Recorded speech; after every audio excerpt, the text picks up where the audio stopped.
क्या आपने कभी सोचा है, अगर आधी रात को सुनसान रास्ते पर चलते हुए अचानक आपका सामना एक भूत से हो जाए तो क्या होगा?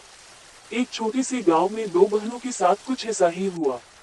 पुराने पीपल के पेड़ के पास एक भयानक साया उनका इंतजार कर रहा था। आखिर वह भूत कौन था और उस रात दो बहनों के साथ क्या हुआ? जानने के लिए सुनिए डरावनी कहानी, दो बहनें और एक भूत। कहानी का नाम दो बहनें और एक भूत। एक छोटे से गांव में दो बहनें रहती थीं, बड़ी बहन सीमा और छोटी बहन रीना। दोनों एक दूसरे से बहुत प्यार करती थीं।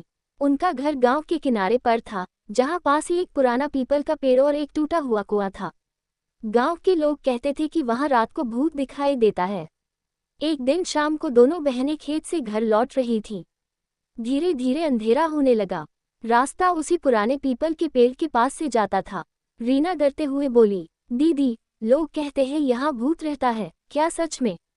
सीमा मुस्कुराकर बोली, नहीं रीना, ये सब लोगों की बातें हैं। भूत वूत कुछ नहीं होता। जैसे ही दोनों पेड़ के पास पहुंची, अचानक तेज ठंडी हवा चलने लगी। पेड़ की टहनियां जोर जोर से हिलने लगी। तभी कुएं के पास से किसी के रोने की आवाज आई। हो हो। रीना डर के मारे सीमा का हाथ कसकर पकड़ लिया। दीदी, यह आवाज किसकी है? सीमा भी थोड़ी घबरा गई, लेकिन हिम्मत करके बोली, चलो देखते हैं। दोनों धीरे धीरे कुएं के पास पहुंची। वहां धुंध के बीच एक सफेद साया खड़ा था। उसके लंबे बाल थे और चेहरा साफ दिखाई नहीं दे रहा था। अचानक वह साया उनकी तरफ मुड़ा और धीमी आवाज में बोला, कौन है जो यहाँ आया है? रीना डर के मारे रोने लगी, लेकिन सीमा ने साहस करके पूछा, तुम कौन हो? साया धीरे धीरे पास आया और बोला, मैं इस कुएं का भूत हूँ, कई साल पहले यहाँ मेरी मौत हो गई थी।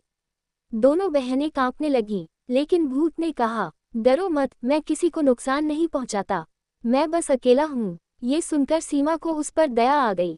उसने कहा, अगर तुम अकेले हो तो भगवान से प्रार्थना करो, तुम्हें शांति मिल जाएगी। भूत कुछ देर चुप रहा, फिर अचानक तेज हवा चली और वह साया धीरे धीरे गायब हो गया। उस दिन के बाद गांव में किसी ने भी उस भूत को नहीं देखा। लोग कहते हैं कि शायद दो बहनों की हिम्मत और दया की वजह से उस भूत को मुक्ति मिल गई। सीख, डर से नहीं, हिम्मत और दया से बड़ी समस्या भी खत्म हो सकती है।